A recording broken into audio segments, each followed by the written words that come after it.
Hola, ¿qué tal amigos de Ven Sígueme? Mi nombre es Fernando Cavaletti y esta semana tenemos la clase que se titula Tenían por arma su rectitud y el poder de Dios.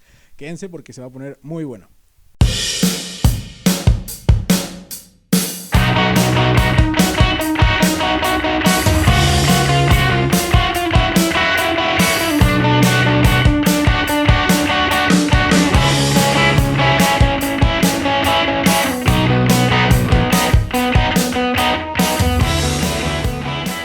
Algunas de las mayores revelaciones o visiones de todos los tiempos se han dado por motivo de que las personas reflexionaban en lo que leían acerca de Dios. Tenemos un gran ejemplo con José Smith, que al escuchar a un predicador hablar acerca de Santiago 1:5, fue a su casa porque dice que esta escritura entró tanto en su corazón como en ninguna otra escritura lo había hecho, y fue a su casa y oró y meditó para saber si era cierto.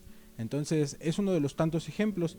En 1 Nefi 11:1 dice: Pues sucedió que después de haber deseado conocer las cosas que mi padre había visto, y creyendo que el Señor podía hacérmelas saber, mientras estaba yo sentado reflexionando sobre esto, fui arrebatado en el Espíritu del Señor, sí, hasta una montaña extremadamente alta que nunca antes había visto y sobre la cual nunca había puesto mis pies. La reflexión y la meditación son formas de devoción sagradas. Momentos de oración silenciosos y efectivos son por los cuales el hombre se acerca al infinito y se hace partícipe de las cosas de Dios. Y aquí hay que notar algo muy importante: a veces los hombres o los profetas de Dios son llevados en visiones, es decir, es su espíritu es el que es llevado a otra parte por medio de una visión. Pero hay algo importante que notar. En el comentario doctrinal del Libro de Mormón nos dice: en otras ocasiones, como fue el caso de Nefi, son transportados corporalmente a otro lugar en el que puedan experimentar aquellas cosas que Dios desea que experimenten. Es entonces que sabemos que Nefi no solo fue llevado en espíritu, sino completamente su cuerpo fue transportado a una montaña extremadamente alta. Debemos recordar que constantemente en las escrituras las montañas altas son como templos para el Señor, son los templos de la naturaleza. Entonces son lugares de encuentro de Dios con el hombre. Lo ha sido con Moisés, lo ha sido con Cristo mismo cuando subió al monte a transfigurarse. Entonces en muchas ocasiones la montaña significa ese separamiento de la tierra a un lugar más elevado para ir a hablar con Dios. Eso fue en el versículo 1, pero en los siguientes versículos el Espíritu Santo tiene una conversación con Nefi y comienza preguntándole qué es lo que desea. Y lo interesante es que Nefi no desea saber si estas cosas que su padre vio son ciertas, sino desea verlas él mismo. Esto lo sabemos por lo que dicen los siguientes versículos. Versículo 4, y el Espíritu me dijo: ¿crees que tu padre vio el árbol del cual ha hablado? El Espíritu estaba aquí evaluando un poquito a Nefi para saber qué tanto quería saber lo que su padre había visto. El Espíritu quiere asegurarse de que Nefi no está jugando y que realmente él desea tener una visión. Y este tipo de conversación o preguntas del Espíritu Santo ya se había registrado años antes con el hermano de Jared. Dice: ¿crees las palabras que hablaré? El Señor había preguntado de manera similar al hermano de Jared, Maonri Moriancumer. Respondió: sí, Señor, sé que hablas la verdad, porque eres un Dios de verdad y no puedes mentir. Las visiones no tienen el fin de formar un testimonio, sino de preparar a las personas. A partir de aquí a Nefi le son mostradas muchísimas cosas, y es algo importante porque cada que el Señor tiene una obra para nosotros, algo que tengamos que ejecutar, algo muy grande, siempre nos prepara. A esto se le llama a veces investidura. Por ejemplo, nosotros cuando somos investidos en el templo, si buscan la palabra investidura en la guía del estudio de las Escrituras, nos dice que la investidura es un conocimiento del plan de salvación, un don de lo alto. Entonces, la investidura no es más que un conocimiento más profundo acerca del plan de salvación. Esto lo hemos visto en muchas ocasiones. Por ejemplo, aquí lo vemos con Nefi. Dios le prepara un poco más, mostrándole un plano muy diferente de todo el plan y de toda su vida para que pueda ejecutar una obra. Sucede igual con Moisés, Abraham y muchos de los profetas. El Señor los eleva del plano normal y les enseña todas las cosas que ellos van a necesitar. Les muestra el pasado, el presente y el futuro para que ellos puedan estar preparados para una gran obra. Nosotros, los miembros de la Iglesia de Jesucristo de los Santos de los Últimos Días, recibimos la investidura normalmente en dos ocasiones. La primera es cuando vamos a servir como misioneros de tiempo completo, y la segunda es cuando nos vamos a casar.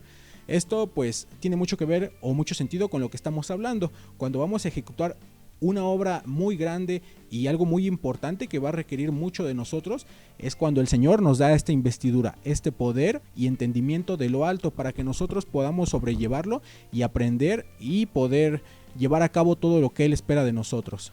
Nefi continúa hablando con el Espíritu del Señor.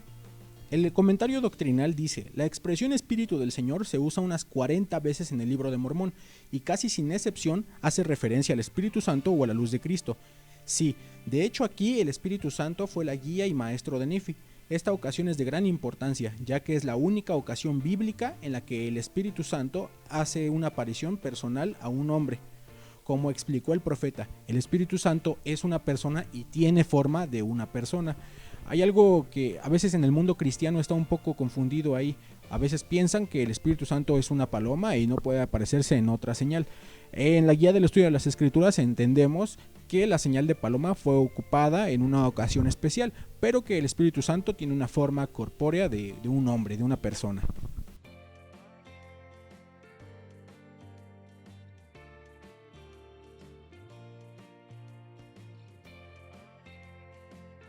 Y luego, para explicar lo que es el árbol y el fruto, el Espíritu Santo le muestra a Nefi lo que es la condescendencia de Dios y le muestra a la Virgen María junto con el niño Jesús.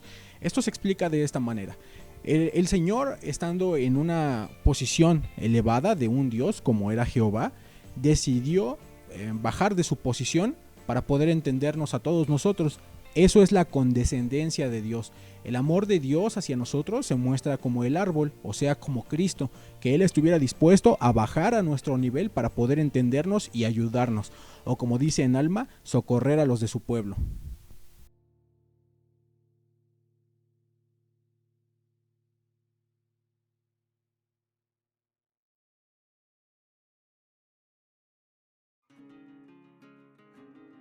Y así entendemos que Dios mandó a su Hijo como una expresión de amor hacia nosotros. Después el Espíritu Santo termina de explicar a Nefi cuáles son todos los simbolismos que ya vimos en la clase pasada, con la visión del árbol de la vida. Y después el Espíritu pasa a mostrarle a Nefi cuál va a ser el futuro de su pueblo. Todo esto lo podemos encontrar en el capítulo 12. Ahí vemos desde principio a fin lo que va a pasar con el pueblo de Nefi, desde que están ahí en el cautiverio hasta que lleguen a las Américas y todo lo que va a pasar con sus descendientes. En estos capítulos vamos a ver la descendencia de Nefi y la de sus hermanos y cómo constantemente se encuentran en batallas, el ministerio de Jesucristo entre el pueblo nefita, la posterior apostasía a la que volvieron los nefitas y lamanitas, y por último, la muerte de todos los nefitas. Personalmente, mi materia favorita en la escuela es la historia y me gustan mucho estos capítulos porque vamos a tratar 3 periodos históricos de la humanidad muy interesantes. El primero, la colonización de las Américas y la revolución estadounidense. El segundo, la gran apostasía y la conquista americana. Y el tercero, la restauración del evangelio. Pero antes de pasar a estos periodos históricos hay que dejar en claro una cosa. En primer Nefi 13 del 1 al 11, Nefi ve la formación de una iglesia grande y abominable, pero esto no se refiere a ninguna iglesia o institución en específico. Vemos en el versículo 4 que dice: y aconteció que vi entre las naciones de los gentiles la formación de una iglesia grande y abominable. Las naciones de los gentiles que aquí se citan son las tierras europeas, toda Europa, y hace clara referencia al cristianismo, una vez que el cristianismo empezó a caer en apostasía. En Doctrina Mormona del elder Bruce McConkie dice lo siguiente: la iglesia grande y abominable o iglesia del diablo son expresiones utilizadas para identificar a todas las iglesias u organizaciones de cualquier nombre o naturaleza, ya sea política, filosófica, educativa, económica, social, fraterna, cívica o religiosa, diseñada para llevar a los hombres a un curso que los aleja de Dios y sus leyes, y por lo tanto la salvación en el reino de Dios. Además, cualquier iglesia u organización de cualquier tipo que satisfaga los anhelos religiosos innatos del hombre y le impida llegar a las verdades salvadoras de Cristo y su evangelio. Por lo tanto, no es de Dios. Esto se encuentra en la segunda edición de Doctrina Mormona de las páginas 137 a 138. Es importante no confundirnos y llegar a pensar en alguna iglesia en específico. La mayoría de las iglesias cristianas hacen un gran esfuerzo por acercar a las personas a Cristo y no debemos en ningún sentido pensar que la iglesia grande y abominable se refiere a una de nuestras hermanas iglesias cristianas. Ahora hablemos del primer periodo: la colonización de las Américas y la revolución estadounidense. En primer Nefi capítulo 13 de los versículos 10 al 11 dice lo siguiente: Y sucedió que miré y vi muchas aguas, y éstas separaban a los gentiles de la posteridad de mis hermanos. Aquí habla específicamente del océano Atlántico que divide Europa de América. Versículo 11, y aconteció que el ángel me dijo, he aquí, la ira de Dios está sobre la posteridad de tus hermanos. Debemos recordar que después de la colonización de América y de que Cristóbal Colón llegara a las Américas, un tiempo después vino la conquista, que fue una gran masacre en América. Hermanos, si les es posible, les hago la invitación a que saquen sus escrituras para hacer algunas pequeñas anotaciones en ellas. En 1 Nefi 13, de los versículos 12 al 13, dice lo siguiente: y miré y vi entre los gentiles un hombre que estaba separado de la posteridad de mis hermanos por las muchas aguas, y vi que el Espíritu de Dios descendió sobre él, y el hombre partió sobre las muchas aguas, sí, hasta donde estaban los descendientes de mis hermanos que se encontraban en la tierra prometida. De esto, el manual Ven Sígueme enseña lo siguiente: Nefi vio que el Espíritu Santo inspiraría a Cristóbal Colón a hacer su famosa travesía hacia las Américas. El 14 de marzo de 1492, Colón escribió acerca de su viaje: esta empresa digna y admirable no está en proporción de mis méritos, pues el Señor concedió a los hombres lo que ni siquiera podían imaginar que llegarían a conseguir, porque suele Dios oír a sus siervos y a los que aman sus preceptos, aún en lo que parece imposible. Esto lo podemos encontrar en un libro que se llama Colección de los viajes y descubrimientos que hicieron por mar los españoles. Muchas veces podríamos pensar que solamente con el don del Espíritu Santo podemos recibir la revelación de Dios, pero esto es mentira. También podemos recibir la inspiración del Espíritu Santo y de la luz de Cristo, aunque no seamos miembros de la iglesia. Es decir, nuestros hermanos que aún no son miembros de la iglesia pueden recibir revelación y pues grande inspiración para cumplir con ciertas cosas. Aquí tenemos un ejemplo claro con Cristóbal Colón, que fue iluminado o inspirado para llegar a las Américas. En 1 Nefi 13, versículo 13 dice lo siguiente: y aconteció que vi al Espíritu de Dios que obraba sobre otros gentiles, y salieron de su cautividad cruzando las muchas aguas. Esto es una referencia clara hacia el periodo histórico conocido como las 13 colonias, que es cuando los europeos salen y buscan la manera de vivir mejor el evangelio, de poder vivir el evangelio en una tierra donde tengan esta libertad, y forman las 13 colonias norteamericanas. De esto, el elder Mark E. Peterson escribió lo siguiente: cuando se da cuenta de cuán despóticos eran los reyes europeos en este periodo, el tiempo asociado con el descubrimiento y el asentamiento de América, se entiende fácilmente que los colonos realmente huyeron del cautiverio y la opresión. Con reyes como Santiago I de Inglaterra, apenas había una apariencia de libertad. Era el dictador supremo en el gobierno, en la economía, en la educación, lo que había de eso, y en la religión del Estado. Controlaba detalladamente la vida de su pueblo. Francia, España, Inglaterra y Portugal fueron las principales potencias involucradas en el descubrimiento y la exploración de América. Todos fueron gobernados por déspotas, y cuando a los inmigrantes finalmente se les permitió abandonar las patrias, huyeron del cautiverio. La historia de los peregrinos y puritanos ofrece una amplia evidencia de ello. Esto está en el libro llamado El Gran Prólogo, de las páginas 32 a la 33 por Mark E. Peterson. Vemos cómo tiene sentido. Las personas estaban hasta cierto punto cautivas y no les era permitido con libertad adorar a Dios, porque solo existía una iglesia en ese lado del continente, la iglesia católica, y salieron de esa cautividad para poder adorar a Dios como ellos pudieran tener en su entendimiento. En el versículo 14 dice lo siguiente: y sucedió que vi muchas multitudes de los gentiles sobre la tierra de promisión, y vi que la ira de Dios vino sobre los descendientes de mis hermanos, y fueron dispersados delante de los gentiles y afligidos, y vi que el Espíritu del Señor estaba sobre los gentiles, y prosperaron y obtuvieron la tierra por herencia, y vi que eran blancos y muy bellos y hermosos, semejantes a los de mi pueblo antes de que los mataran. Estos versículos hablan en específico acerca de la conquista, cuando la ira del Señor ya está sobre los descendientes de Nefi y de sus hermanos, es decir, los habitantes del continente americano. Entonces viene la conquista por manos de españoles, portugueses y de otras personas. Mencionaron ahí que también ingleses y franceses.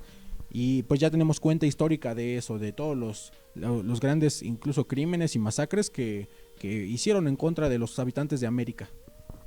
En los versículos del 16 al 19 dice lo siguiente: Y aconteció que yo, Nefi, vi que los gentiles habían salido de la cautividad, se humillaron delante del Señor, y el poder del Señor estaba con ellos.